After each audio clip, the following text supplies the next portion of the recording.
Boa tarde, meus amigos, boa tarde, minhas amigas. Hoje é dia 11 de outubro de 2024. Nesse horário, nós estudamos essa obra, O Livro dos Médiuns, uma publicação de Allan Kardec. Nós estamos estudando Vamos iniciar, né, a parte segunda de O Livro dos Médiuns,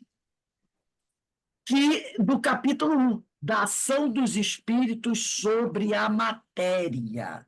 Então, hoje nós entramos na parte segunda do livro. Terminamos toda a parte primeira. A parte primeira, ela teve quatro capítulos, né? Que foram os capítulos que tratou capítulo 1, a espíritos, capítulo 2 do maravilhoso e do sobrenatural, capítulo 3 do método, capítulo 4 dos sistemas. Encerramos toda a primeira parte, porque o livro dos médiuns é dividido em duas partes. Primeira parte, segunda parte. Primeira parte tem 4 capítulos. E a segunda parte tem 32 capítulos, incluindo o vocabulário espírita. Então, agora a gente vai dar início a essa segunda parte.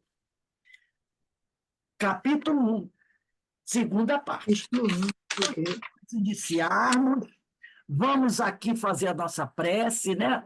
Vamos agradecer a Deus, vamos agradecer a Jesus, a oportunidade que o Pai nos concede de estarmos aqui prontos para o nosso estudo, sempre esperando, né, aprender um pouco mais, crescer um pouco mais, para que assim todos nós possamos, né, melhorar, que a gente possa, Senhor, a cada dia estar cada vez melhor, para que a gente possa fazer, né, como nós falamos aqui anteriormente na outra aula, crescer e assim nos aproximarmos do Senhor. Por isso, só temos sempre agradecendo a Deus, a Jesus, a equipe espiritual que nos dirige o trabalho, por todas essas bênçãos, né, que eles têm derramado sobre cada um de nós. Graças a Deus. Bem, gente, como eu falei para vocês, eu sempre uso também como apoio esse livro da equipe do Projeto Manuel Filomeno de Miranda, Estudando o Livro dos Médiuns.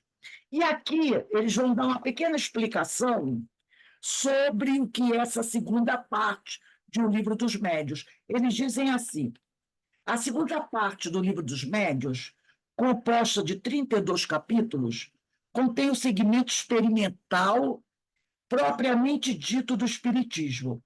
Nela identificamos 4 núcleos específicos, cujas denominações e abrangências apresentamos. Primeiro núcleo, os fenômenos e teoria dos fenômenos. Abrange os capítulos de 1 a 12, a começar pelo estudo da ação dos espíritos sobre a matéria, e terminando com o estudo da psicografia. Esse núcleo está quase todo centrado na explicação dos diversos tipos de fenômenos, com preponderância nos de efeitos físicos, que, por serem percebidos objetivamente, eram os que mais chamavam a atenção. E foi por onde começou o espiritismo nos tempos modernos. Então, Kardec, olha só que interessante, ele vai começar o estudo do Livro dos Médiuns, dessa segunda parte, né, na explicação dos diversos tipos de fenômenos, com preponderância nos fenômenos de efeitos físicos. Por que isso? Porque eram os efeitos físicos o que mais chamava a atenção das pessoas no início. Por isso ele começa por aí, a segunda parte. O segundo núcleo trata do estudo dos médiuns, conceito e classificação. Abrange apenas 3 capítulos, o 14, o 15 e o 16, que é dos médios psicográficos e dos médios especiais, como o próprio nome expressa, destacando as especificidades. O terceiro núcleo trata do exercício mediúnico, através do capítulo 17 e 23. Neles são estudados os aspectos relacionados com a vivência mediúnica, a prática, começando pela formação dos médiuns, passando pelos inconvenientes e perigos, alcançando-se os fatores que influenciam o desempenho do médium, apresentados em 3 importantes temas: do papel dos médiuns nas comunicações, da influência moral do médium e da influência do meio, até chegar, por fim, ao grande obstáculo da mediunidade nobre, exposto no capítulo da obsessão. E o quarto núcleo trata da análise da produção mediúnica, organização e direção das reuniões. Abrange os capítulos 24 ao 32, cobrindo grande leque de temas que começa com a identidade dos espíritos e culmina com o vocabulário espírita, uma espécie de glossário para entendimento da obra e apreço. Interessando aos médios, no entanto, diremos que esse é o núcleo dos dirigentes de reuniões ou de centros espíritas. Aqueles que têm obrigação de orientar as equipes de trabalho, especialmente os médios, analisando as qualidades dos espíritos comunicantes e dos resultados. Cuidar da organização dos grupos, dos métodos de trabalho e, por que não dizer, da ética de se lidar com os espíritos, né? Então, a gente vê aqui como Kardec dividiu o livro dos médiuns. Mas ele começa por aquele núcleo, né? Pela questão dos fenômenos físicos, né? Porque esse eram os que mais chamavam a atenção. Ele vai começar por aí, pelos fenômenos de efeitos físicos, porque, por serem percebidos objetivamente, eram os que mais chamavam a atenção, e foi por onde começou o espiritismo nos tempos modernos. É aí que Kardec vai começar. Então, vamos lá. Aqui, no capítulo 1 da segunda parte, que se chama, parte segunda, das manifestações espíritas. Esse é o nome que se dá à parte segunda. Capítulo 1, da ação dos espíritos sobre a matéria. E nós começamos no item 52. Diz assim: posta de lado a opinião materialista, porque condenada pela razão e pelos fatos, tudo se resume em saber se a alma, depois da morte, pode manifestar-se aos vivos. Esse é o grande interesse, né? Saber se a alma, né, depois da morte, pode se manifestar aos vivos. Reduzida assim a sua expressão mais simples, a questão fica extraordinariamente desembaraçada. Caberia, antes de tudo, perguntar por que não poderiam seres inteligentes, que de certo modo vivem no nosso meio, se bem que invisíveis por natureza, atestar-nos de qualquer forma a sua presença.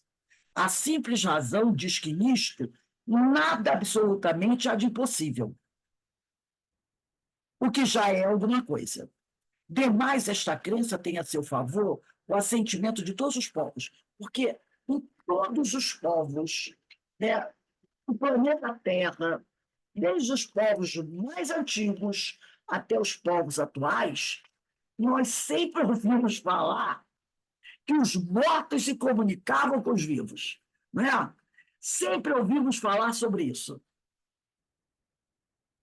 Então, uma coisa que sempre foi falada em todos os povos, desde a antiguidade, não pode ser uma coisa absurda, uma invenção.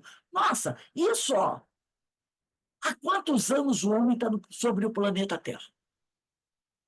E sempre essa história apareceu, né? A manifestação dos espíritos, seja o nome que se desse aí, deuses, qualquer nome, inclusive entre os povos mais primitivos. Isso sempre houve esse tipo de manifestação. Então, é para a gente chegar e dizer assim, eu desconfio que isso é verdade. Porque sempre ouviu-se falar sobre isso na humanidade, né? E por isso que Kardec diz assim, demais, esta crença tem a seu favor o assentimento de todos os povos, porquanto com ela deparamos em toda parte, em todas as épocas. Ora, nenhuma intuição pode mostrar-se tão generalizada, nem sobreviver ao tempo Se não tiver algum fundamento, acresce que se acha sancionada pelo testemunho dos livros sagrados. Todos os livros sagrados de todas as religiões falam sobre isso. E pelos pais da igreja, tendo sido preciso o cepticismo e o materialismo do nosso século, para que fosse lançada ao rol das ideias supersticiosas. Se estamos em erro, aquelas autoridades o estão igualmente. Os pais da igreja, né, inúmeros, inúmeros. Aí você bota Paulo, você bota vários deles lá da antiguidade. Sempre falaram sobre esse tipo de coisa. Sempre falaram sobre isso. Então, se a gente está falando uma besteira hoje, então essa besteira veio lá de trás. É isso que Kardec está falando. Mas isso não passa de considerações de ordem moral. Uma causa, especialmente, há contribuído para fortalecer a dúvida numa época tão positiva como a nossa. Ele está falando lá de 1861, tá? Em que toda a gente faz questão de se inteirar de tudo, em que se quer saber o porquê e o como de todas as coisas. Essa causa é a ignorância da natureza dos espíritos, tá? Normalmente, quando ele diz aqui essa causa é a ignorância da natureza dos espíritos e dos meios pelos quais se podem manifestar. Então, nós, né, nós, grande parte ainda da população, podemos dizer, ignora, né, como o que são os espíritos, como foram criados, como é que eles podem se manifestar, como se processa, né, o intercâmbio. Então, essas pessoas que ignoram isso atestam que isso tudo é uma fantasia, né? Eles dizem que é uma fantasia. Adquirindo o conhecimento daquela natureza e destes meios, as manifestações nada mais apresentam espantosas e entram no cômputo dos fatos naturais. Quando você começa a estudar, né, e você começa a perceber que realmente não é uma fantasia, que muitas coisas acontecem com você que não tem outra explicação a não ser a presença de um ser invisível. Né? Quantos de nós já vivenciamos fatos que você diz assim, deixa eu soprar aqui que eu joguei muita bosta, que você vai dizer assim, como é que eu explico isso? Né? E você vai dizer, como é que eu posso explicar isso, meu Deus? Dentro do meu mundo racional, não tem uma explicação lógica para isso. E tem certas coisas que até os cientistas também não conseguem explicar. Tem certas coisas que os médicos, alguns até materialistas, né, como uma vez um médico perguntou para minha amiga assim, que ela estava com uma doença grave, começou a fazer um tratamento espiritual, melhorou, melhorou a ponto de quando ela foi para revisão, ele olhou os exames dela com sua cabeça, falou assim, olha, vou dizer uma coisa para você, você deu uma melhora espetacular. O que você está fazendo? Ela falou assim, doutor, eu sou espírita. Ele virou para ela, ele disse assim, eu não quero nem saber. Quero nem saber os detalhes. Faz o seguinte, eu não sei o que você está fazendo, mas continua fazendo o que está dando certo. Eu não sei. Quando ela falou que era espírita, eu disse, sim, eu não quero nem saber disso. Não quero nem saber disso. Mas olha, vou te dizer uma coisa, eu não sei o que você está fazendo, mas continua fazendo o que está dando certo. Ele sabia que se ela explicasse, ele não ia acreditar, porque ele não acreditava naquilo. Mas ele não podia negar que dentro da ciência dele, essa melhora não podia acontecer. Essa melhora não podia acontecer da rapidez como estava acontecendo. Então ele disse para ela, não sei o que você está fazendo, mas continua fazendo o que está dando certo. E deu certo. E aí? Né? 53. A ideia que geralmente se faz dos espíritos torna à primeira vista incompreensível o fenômeno das manifestações. Como estas não podem dar-se se não exercendo o espírito a ação sobre a matéria, os que julgam que a ideia de espírito implica a de ausência completa de tudo, o que seja matéria, perguntam com certa aparência de razão: como ele pode obrar materialmente? Ora, olha aí a questão. Por quê? O cara pensa o seguinte: ele está morto, ele está invisível.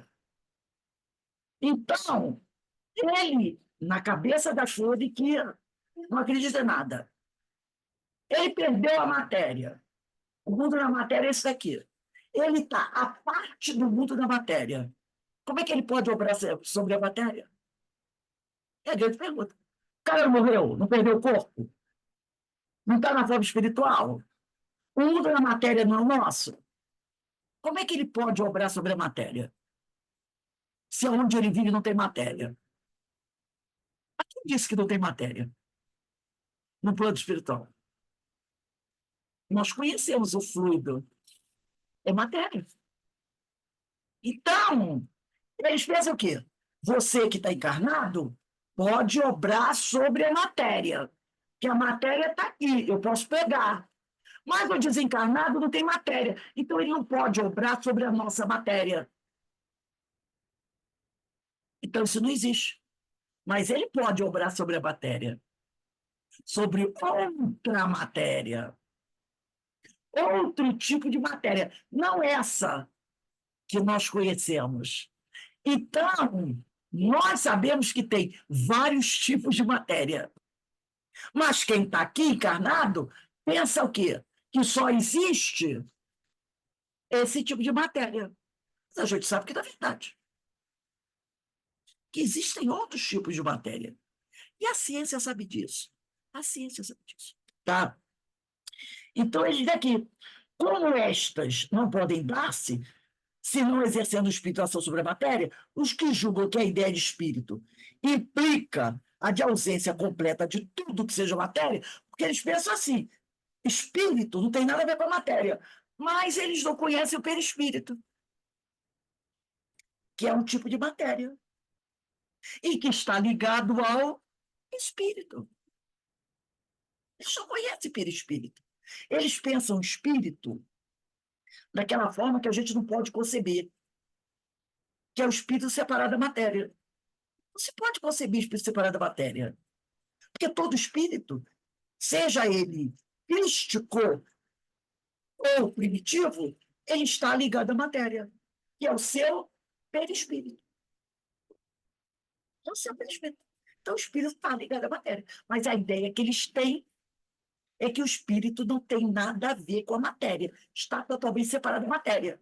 Porque a matéria que ele conhecia é o corpo físico. Acabou o corpo físico, ele está desligado da matéria. Mas a gente sabe que não. Aí ele diz aqui, ora, aí o erro, pois que o espírito não é uma abstração, é um ser definido, limitado e circunscrito. O espírito encarnado no corpo constitui a alma, já sabemos disso. Quando deixa por ocasião da morte, não sai dele, do corpo, despido de todo envoltório. Quando ele sai do corpo, ele não sai do corpo sem matéria. É isso que ele está dizendo. Quando ele está encarnado, ele está dentro do corpo material, né? Quando o corpo morre, o espírito parte, o espírito não vai embora nu, sem matéria. Ele parte levando matéria com ele. Todos nos dizem que conservam a forma humana. Todos os espíritos que já se apresentaram a Kardec disseram que conservam a forma humana. E a gente estudou isso. Né? A gente estudou isso. Quando ele fala aqui, na questão 107 do Livro dos Espíritos, né? Ele deixou bem claro aqui na questão 107 do Livro dos Espíritos. Olha o que ele disse aqui. Não estando ainda completamente desmaterializados, quando ele fala dos caracteres gerais dos bons espíritos, conservam mais ou menos, conforme a categoria que ocupem, os traços da existência corporal. Está lá na questão 107. Aí ele diz aqui, né? Todos nos dizem que conservam a forma humana e, com efeito, quando nos aparecem, trazem as que lhe conhecíamos. Quem quiser pode puxar uma setinha aí, Livro dos Espíritos 107. Observamos-los atentamente, no instante em que acabam de deixar a vida. Acham-se em estado de perturbação. Aí é o tal de fazer link, né? Lembra de Memória de Suicida? Lá no primeiro capítulo do Memória de Suicida, a notinha lá, né? Que a nossa queridíssima Ivone Pereira coloca. Deixa eu sacar ela aqui. Quando ela diz assim, ó, primeiro capítulo, no meu é a primeira nota, mas tem outros aí que é na segunda nota. No meu é na segunda nota, do primeiro capítulo do Memória de Suicida, primeiro capítulo. O meu é segunda nota. Pode ser que alguém seja a primeira nota, mas é uma nota grande, não é fácil de identificar. Diz assim, Ivone, o primeiro capítulo, gente, quem tiver o Google, é Os Réprobos. É uma nota grande do primeiro capítulo. No meu é a segunda nota. Diz assim, Ivone do Amaral Pereira, após a morte, antes que o espírito se oriente, gravitando para o verdadeiro lar espiritual que lhe cabe, será sempre necessário um estágio numa anticâmara, numa região cuja densidade e aflitivas configurações locais corresponderão aos estados vibratórios e mentais do recém-desencarnado. Aí se deterá até que seja naturalmente desanimalizado. O que significa esse, deixa eu anotar aqui, memória suicida, o que significa esse desanimalizado? Significa desmaterializados, né? Então, espera que não dá para falar e escrever aqui. Memória suicida. Então, é o que ela está dizendo aqui, desanimalizado. Tirado um pouco dessa matéria que ele está ligado. Aí ela diz aqui, isto é, que se desfaça dos fluidos e forças vitais de que são impregnados todos os corpos materiais. Por aí se verá que a estada será temporária nesse umbral do além, conquanto geralmente penosa. Tais sejam o caráter, as ações práticas, o gênero de vida, o gênero de morte que teve a entidade desencarnada. Tais serão o tempo e a penúria no local descrito. Existem aqueles que aí apenas se demoram algumas horas. Outros levarão meses, anos consecutivos, voltando à reencarnação sem atingir a espiritualidade. Alguns daí mesmo voltam para a reencarnação. Aí ela fala aqui, tratando-se de suicidas, o caso assume proporções especiais, por dolorosas e complexas. Estes aí se demorarão, geralmente, o tempo que ainda lhes restava para a conclusão do compromisso da existência que prematuramente cortaram. Então, a Ivone, aqui no livro Memórias de um Suicida, no capítulo 1, no meu é na segunda nota, ela fala sobre isso, tá? Ela fala sobre isso, o que Kardec coloca aqui. Observemos atentamente no instante, eu estou no segundo parágrafo da questão 53, em que acabam de deixar a vida. Acham-se em estado de perturbação. Tudo se lhes apresenta confuso, em torno, vê imperfeito ou mutilado, conforme o gênero da morte, o corpo que tiveram. Por outro lado, se reconhecem e sentem vivos, Alguma coisa lhes diz que aquele corpo lhes pertence e não compreendem como podem estar separados dele. Então, ela falou, e Kardec está dizendo aqui, que essa perturbação vai depender de como você morreu, do que você fez da sua vida, da sua evolução, da sua moral. Vai depender de tudo isso. O tempo que você vai passar lá e o nível de perturbação. Continuam a ver-se sob a forma que tinham antes de morrer.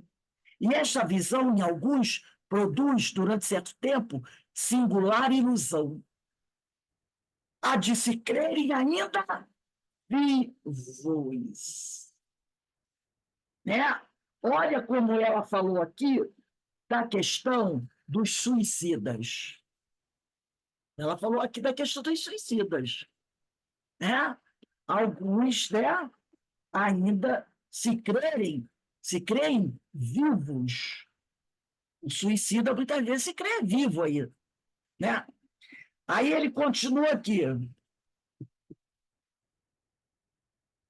É, falta-lhes a experiência do novo estado, falta-lhes o conhecimento do novo estado em que se encontram para se convencerem da realidade. Como eles não sabem, não entendem nada de espiritismo, eles não têm a mínima ideia do que está acontecendo com eles. Para eles, tudo isso é uma loucura.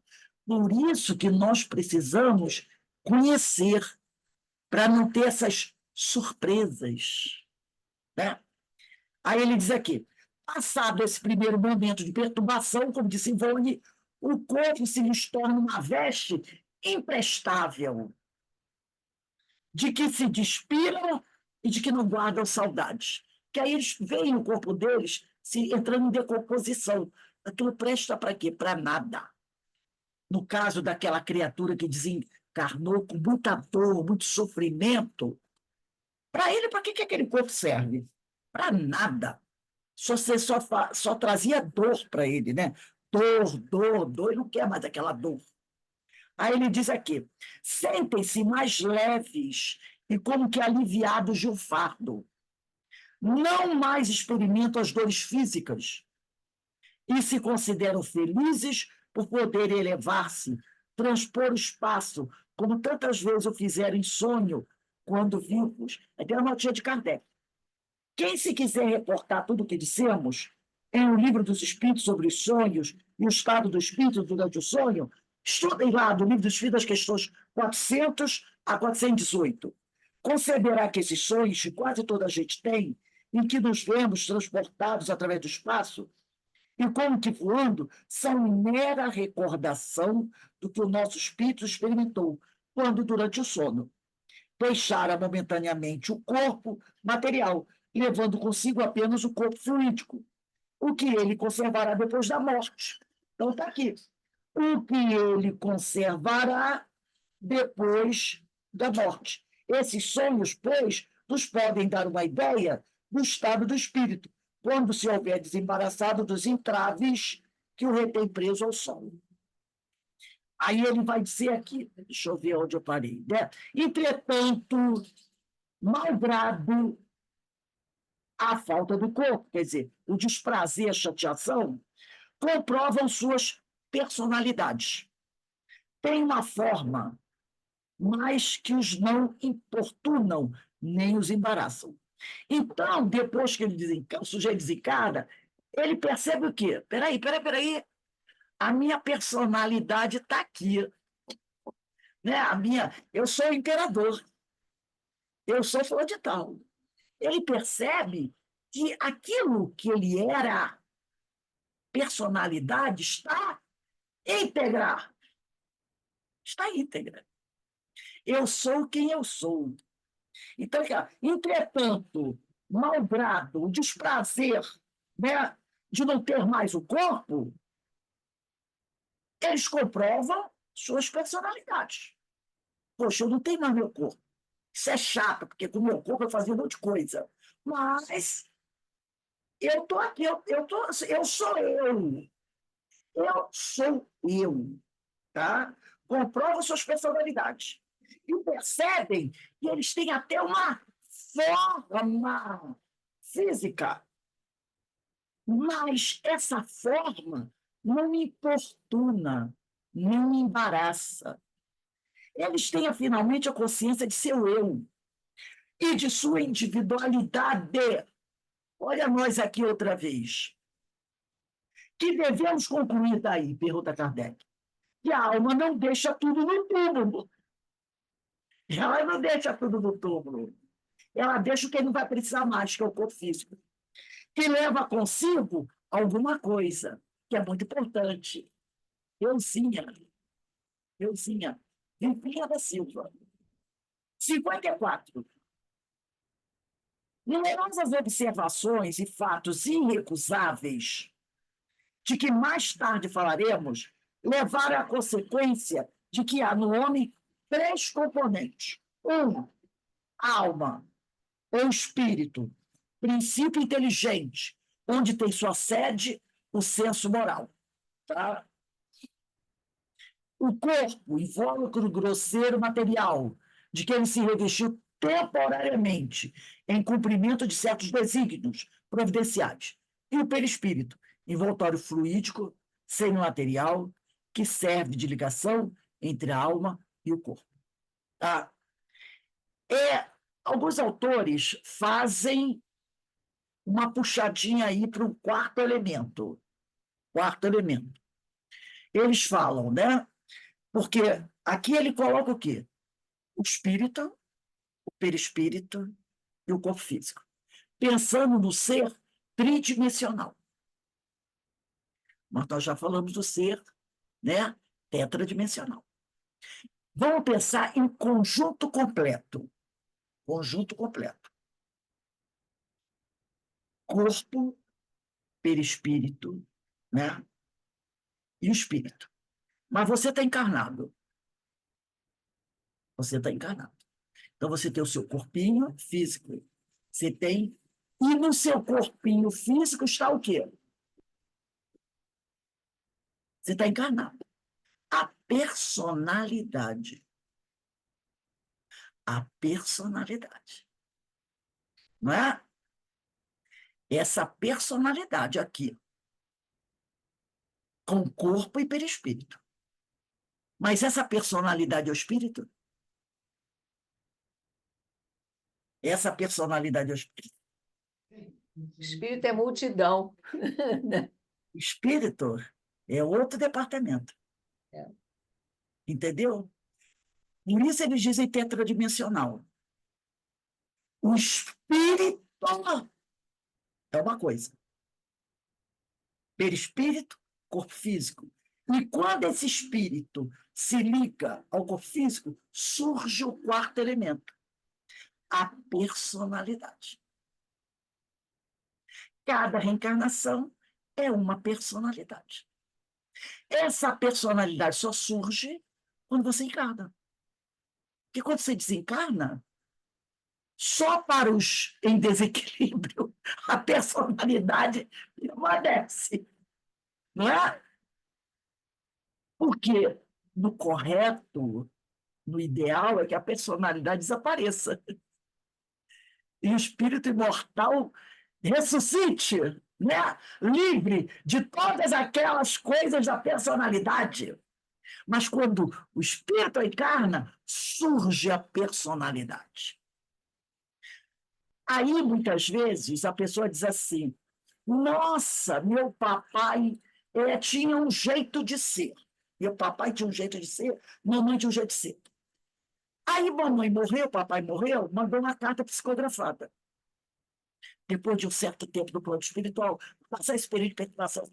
Aí ele mandou, aí a gente perguntou uma coisa para ele, sobre alguma coisa, né? E ele responde, e eu não identifico meu pai. Esse não é meu pai, essa não é minha mãe. Ele não falou daquelas coisas que ele gostava aqui. Claro que não falou. Aquilo eram gostos da personalidade.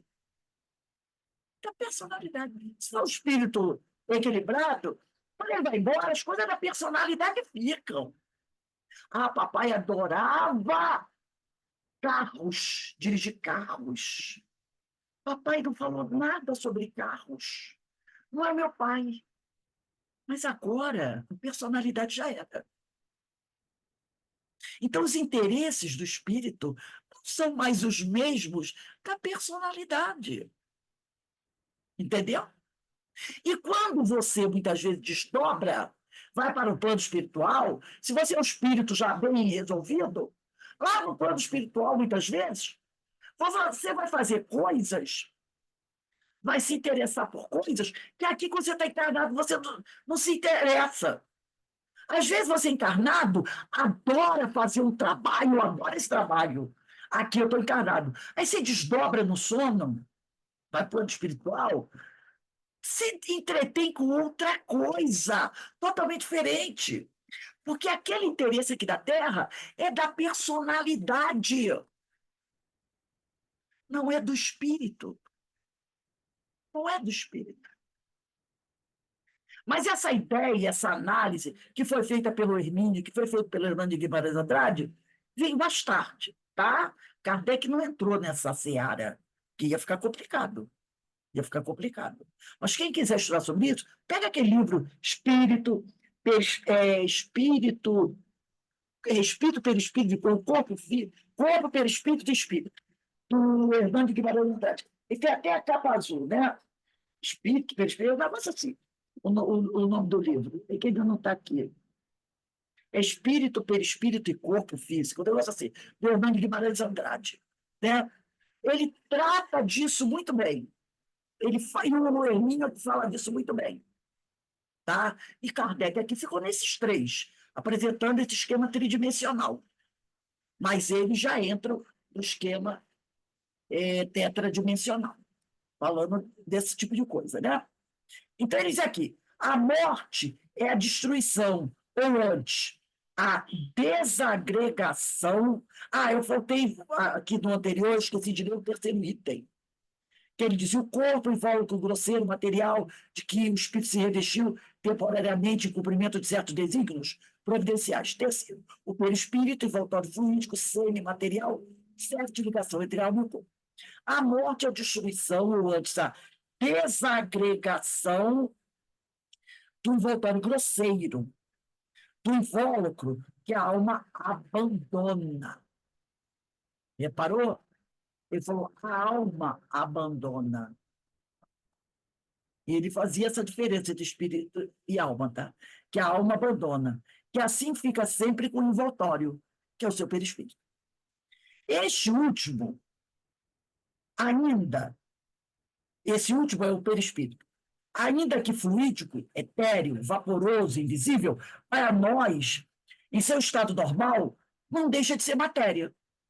Embora até o presente não tenhamos podido assenhorear-nos dela, submetê-la à análise. Até hoje nós não conseguimos analisar a matéria que forma o perispírito. Esse segundo invólucro da alma, ou perispírito, existe, pois, durante a vida corpórea. É o intermediário de todas as sensações que o espírito percebe e pelo qual transmite sua vontade ao exterior. E atua sobre os órgãos do corpo. Olha aí. Até falamos sobre isso ontem, né? Ele atua sobre os órgãos do corpo. Para nos servirmos de uma comparação material, diremos que o fio elétrico seria o perispírito. Condutor, que serve para a recepção e a transmissão do pensamento, em suma, quer dizer, enfim, esse agente misterioso, imperceptível, conhecido pelo nome de fluido nervoso, que desempenha tão grande papel na economia orgânica, na nossa organização biológica, e que ainda não se leva muito em conta, ainda não se dá muita atenção nos fenômenos fisiológicos e patológicos, que são as doenças. A Carmen falou, o nome do livro é Espírito, Perispírito e Alma, né? Espírito, Perispírito. Ela botou aqui, deixa eu ver aqui, no chat. Deixa eu ver. Espírito, Perispírito e Alma. A Denise que colocou, do Hernando Guimarães Andrade. Espírito, Perispírito e Alma. Muito bom esse livro, complicadinho, mas muito bom. Então, ele diz aqui, não se leva muito em conta, hoje ainda, né, o perispírito, os fenômenos fisiológicos e patológicos. Patológico é das doenças, né? Tomando em consideração apenas o elemento material ponderável, a medicina, na apreciação dos fatos, se priva de uma causa incessante de ação. Não cabe aqui, porém, o exame desta questão. Somente faremos notar que no conhecimento do perispírito está a chave de inúmeros problemas até hoje insolúveis. Então, é no perispírito que tem a resposta para muitas das nossas problemáticas.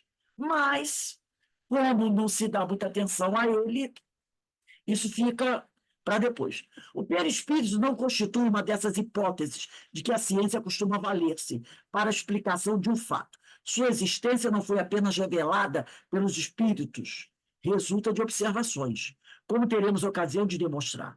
Inclusive, Paulo de Tarso falava sobre isso, né? Se há um corpo material, há de haver um corpo espiritual. Paulo de Tarso, há 2000 anos atrás, falava sobre isso. Sua existência não foi apenas revelada pelos espíritos, resulta de observações, como teremos ocasião de demonstrar. Por ora, e por nos não anteciparmos no tocante aos fatos que havemos de relatar, limitar-nos a dizer que quer, durante a sua união com o corpo, isso aqui é para sublinhar, né? Limitar-nos a dizer que, quer durante a sua união com o corpo, quer depois de separar-se deste, a alma nunca está desligada do seu perispírito. Questão 55. Há um dito que o espírito é uma chama, uma centelha. Isso deve entender com relação ao espírito propriamente dito. Olha aí, como princípio intelectual e moral. Aqui se não poderia atribuir forma determinada ao espírito. Mas qualquer que seja o grau em que se encontre, o espírito estará, vamos sublinhar, o espírito está sempre, mas qualquer que seja o grau em que se encontre. Então, inclusive o espírito puro. O espírito está sempre revestido de envoltório pelo espírito, cuja natureza se eteriza à medida que ele se depura e eleva na hierarquia espiritual. De sorte que, para nós, a ideia de forma é inseparável da de espíritos, e não concedemos uma sem a outra. Não se considera o espírito ser uma forma e uma forma ser o espírito. Aí ele diz aqui, o perispírito faz, portanto, parte integrante do espírito. Então, ninguém pode pensar no espírito sem uma forma. Né? Ninguém pode pensar no espírito desligado do perispírito. Só no caso de uma abstração. Vamos tentar imaginar. Não dá para imaginar. Porém, o perispírito, só por só, não é o espírito. Do mesmo modo que só o corpo não constitui o homem. Um corpo não constitui o homem, porquanto o perispírito não pensa. Ele é para o espírito o que o corpo é para o homem, o agente ou instrumento de sua ação. Tá? Então, ele é o agente do instrumento de sua ação. Agora, para a gente encerrar a nossa aula de hoje aqui, que a questão 56 vai ficar para o dia 18, bota logo aí, 18/10/24, questão 56. Colocou aí, Eloá? 56, 18/10. Vamos pegar o nosso lapisinho. Vamos pegar aqui o livro Recordações da Mediunidade, que eu pedi para vocês pegarem, no capítulo Os Arquivos da Alma. Primeiro parágrafo. Nos Arquivos da Alma, no primeiro parágrafo, não vamos ler aquelas citações do Livro dos Espíritos nem do Evangelho, tá? Que está na abertura do capítulo. Vamos para o primeiro parágrafo. Aqui no primeiro parágrafo, diz assim, já botamos a data na questão 56, dia 18/10. Ivone Pereira vai dizer assim, o estudo do perispírito O capítulo é Os Arquivos da Alma, primeiro parágrafo. O livro, Recordações da Mediunidade. Diz assim, Ivone, o estudo do perispírito, sua organização, suas propriedades, sua utilidade e necessidade da organização humana, suas possibilidades verdadeiramente fabulosas, encantadoras, constituem, por certo, uma das maiores atrações da doutrina dos espíritos. Esse delicado invólucro da alma, inigualavelmente concreto, olha o que ela diz aqui, inigualavelmente concreto, poderoso nas funções que foi chamado a exercer na personalidade humana, é também denominado corpo fluídico, dada a estrutura da sua natureza, que, segundo os sábios pesquisadores da ciência espírita, é composta de 3 espécies de fluido: o fluido elétrico, o fluido magnético e o fluido cósmico universal. Acho que, na realidade, é tudo fluido, né? Este também considerado pelos espiritistas a quintessência da matéria.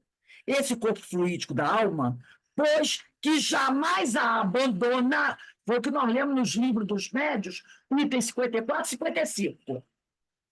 Que qual ela própria é imortal, porque o perispírito nunca desaparece, como a alma é imortal, vai existir sempre, o perispírito também.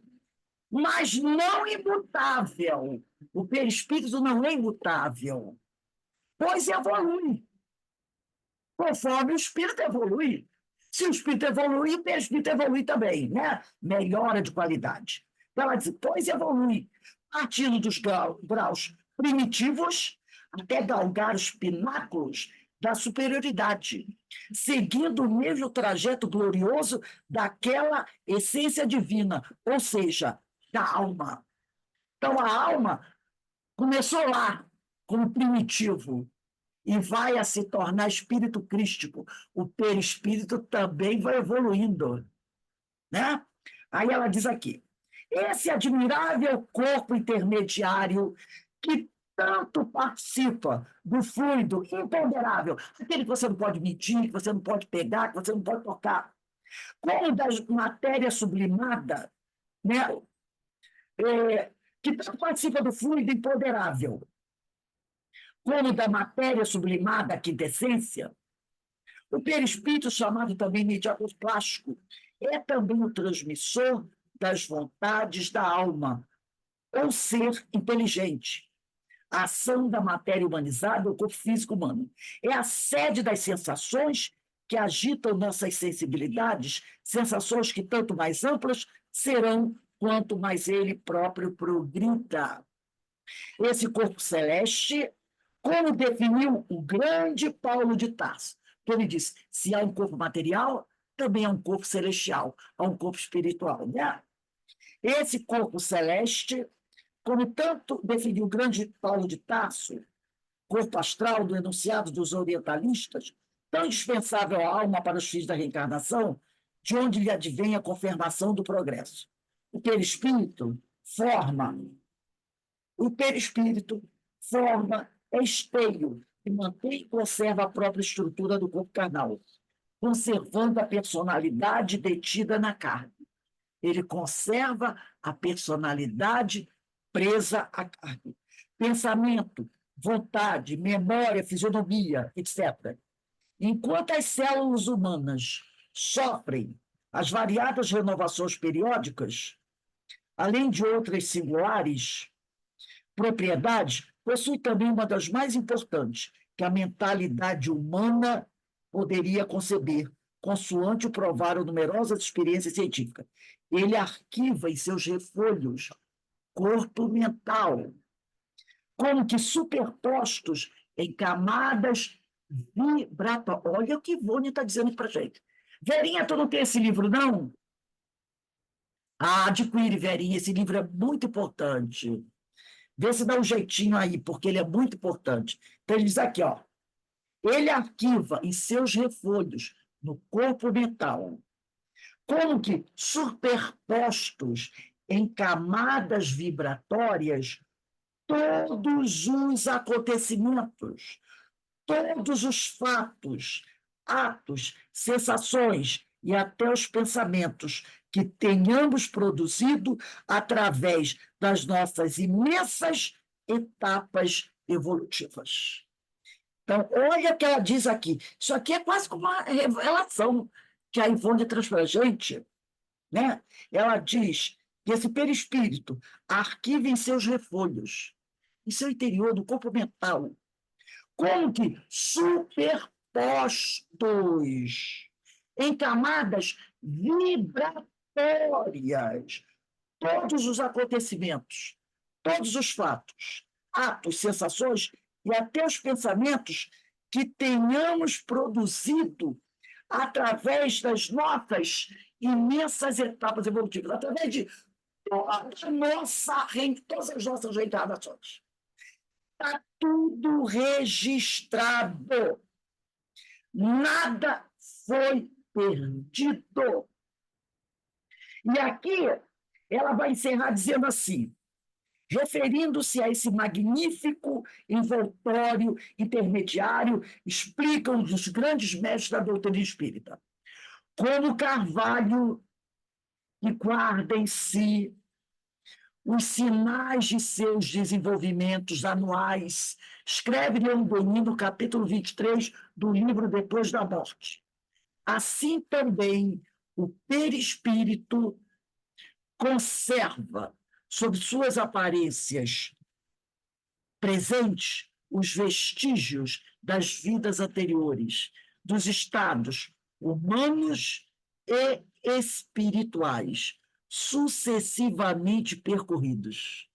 Esses vestígios repousam em nós, muitas vezes esquecidos, porém, desde que a alma os evoca, desperta a sua recordação. Eles reaparecem como outras tantas testemunhas, balizando o caminho longa e penosamente percorrido. Leon Denis, né, diz, é o poeta da doutrina espírita, né? Então, ele diz aqui, como Carvalho, que guarda em si os sinais de seus desenvolvimentos atuais, assim também o perispírito conserva sob suas aparências presentes os vestígios de todas as nossas vidas anteriores, dos estados humanos e espirituais. Ele registra tudo que você fez quando estava encarnado e tudo que você faz quando está desencarnado. Isso que é importante. Porque tem gente que pensa que o perispírito registra apenas o que você faz quando está encarnado. Não! Ele registra tudo que você faz, encarnado e desencarnado. E ela diz aqui, ó, Leon Denis diz, sucessivamente. Esses vestígios repousam em nós, muitas vezes, esquecidos do inconsciente profundo. Porém, desde que a alma os evoca, desperta a sua recordação, eles reaparecem. De vez em quando, né? Alguma coisa pula lá do fundo do poço, lá do fundo do nosso inconsciente, como outras tantas testemunhas, testemunhas da nossa história, né? Balizando o caminho longo e penosamente percorrido. Então, a gente encerra, né, com essa visão maravilhosa que... O corpo mental também está aqui no perispírito, aqui nesse caso aqui, ele não está separado, ele está aqui dentro, só não separou, Eu estou encarnada. Eu estou hein? encarnada.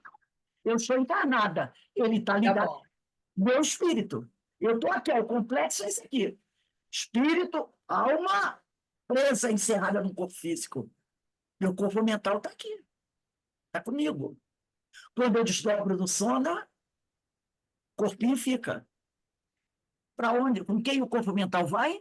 O espírito dá, fazer os bordejos dele lá, as caminhadas dele. Ele está sempre ligado ao espírito. Mas como eu estou encarnado, esse perispírito meu tem várias camadas, porque eu ainda sou espírito o quê? Imperfeito. Quando o espírito se torna crístico, o que existe? Espírito, corpo mental. Que a qualquer momento, por uma necessidade, olha o caso de Jesus, acionou tudo para formar um corpo físico. Reestruturou tudo para formar um corpo físico. Porque ele, para encarnar, diz a lei, tinha que ter um corpo como o nosso. É da lei. Ele não podia dizer assim, eu sou Cristo, vou eu, meu corpo mental, sozinho, para habitar o corpo. Ele precisava de uma estrutura humana. Então, ele teve o quê? Que elaborar todas as estruturas para fazer um corpo mental, um corpo espiritual, um perispírito igual ao nosso. Mas é lógico que aí entra a questão da condição do espírito. O perispírito dele não tinha os problemas que tem o nosso, né? As energias, mas era perispírito. Tanto era, e o corpo era corpo humano. Tanto era que não suportou a debilidade orgânica, as torturas, né? O corpo chegou à exaustão e, como o nosso, morreu. E aí libertou-se o espírito com seu corpo mental. E a liberdade foi assim, ó, não teve passagem em nenhum lugar, porque era o Espírito Cristo, não teve período de perturbação, não teve nada disso. Foi embora, foi embora. Né? Então, esses capítulos, esses itens agora do Livro dos Médios vão ser muito interessantes e a Ivone traz para a gente aqui, né, explicações fantásticas, tá, gente? Alguém gostaria de falar mais alguma coisinha aí? Então, gente, ó, são obras que. É aquela coisa, terminou de ler o livro Recordação da Mediunidade, não dá, não. Guarda o livro. É igual o livro Devoção Invisível. São livros de estudo. Que às vezes tem pessoa assim, né? Teve muita gente que fez isso com os livros do Manuel Filomeno de Miranda. Estudou, acabou, vai para o outro, pega aquele livro e dava para alguém. Mas são livros de estudo que a gente precisa, ó, tá sempre acessando, tá? São livros muito importantes e os livros da Ivone são maravilhosos. Alguém gostaria de falar mais alguma coisa aí, gente? Verinha, Carmen, Denise, Alberto. Tá desligado o microfone, Denise. Agora, a mente, Rosino, quando foi criada a mônada, já foi criado com a mente, né? Não a mente como ela é, né? Tudo é um próprio. Sim, mas é uma mente mesmo rudimentar, né? Mas Exatamente. já era uma organizadora Uma daquele. organização diferente. Já era uma organização espiritual. Espiritual, né? E precisou se aliar. Lembra da questão 20, acho que é a questão 27 do Livro dos Espíritos? Deixa eu pegar aqui rapidinho. Questão 27 do Livro dos Espíritos. Vamos lá rapidinho aqui, só para a gente encerrar. Então, Kardec pergunta, lá no parte 1, capítulo 2, dos elementos gerais do universo. Item 27. Então, dois elementos gerais do universo, a matéria e o espírito?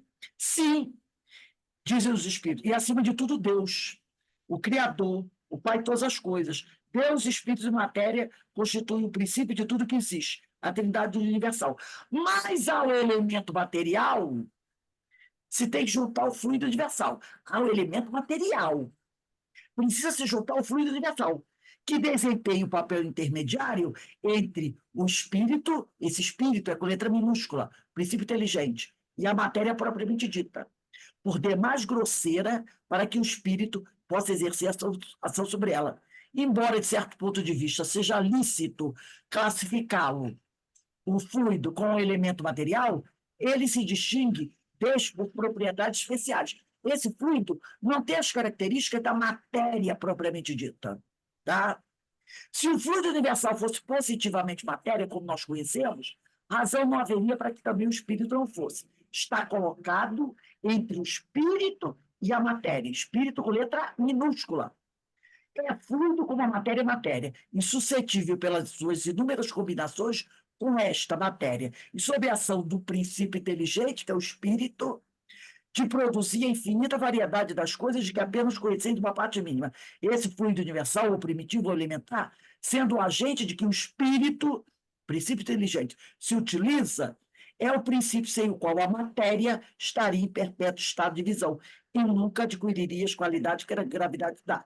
Então, esse princípio inteligente sai das mãos de Deus, mas já sai, e fica difícil para a gente explicar isso, com vamos tentar fazer a digressão aqui, um princípiozinho de uma inteligência. Por isso que chama princípio inteligente. E isso vai o quê? Se desenvolver. Como nós hoje, que estamos na idade da razão, desenvolvemos a nossa inteligência. Do homem primitivo ao arcanjo, essa inteligência foi se desenvolvendo? Foi. A Mônada também. Ela tinha lá um rudimento, vamos dizer, de inteligência, que conforme ela foi caminhando pelo espaço de vida, ela foi desenvolvendo até se tornar o espírito imortal, né? É maravilhoso isso, né, gente? Isso é maravilhoso, é uma coisa espetacular. Bem, gente, nós vamos encerrando aqui o nosso estudo, porque daqui a pouco tem a nossa reunião de radiação para encarnados, que vai ser hoje às 7 horas da noite, tá? Pode fazer 10 para 7, começar 10 para 7, só para eu dar uma descansadinha aqui, porque a coisa fica meio complicada. Então, vamos lá. Daqui a pouco, a gente retorna, tá? Para a nossa reunião de radiação para os nossos irmãos encarnados. Agradecendo sempre a Deus, a Jesus, a espiritualidade amiga, por essa oportunidade maravilhosa que nós estamos tendo de estarmos aqui trabalhando, conhecendo e crescendo. Que o Senhor nos abençoe. Hoje, agora e sempre. Bom, deixa eu desligar aqui o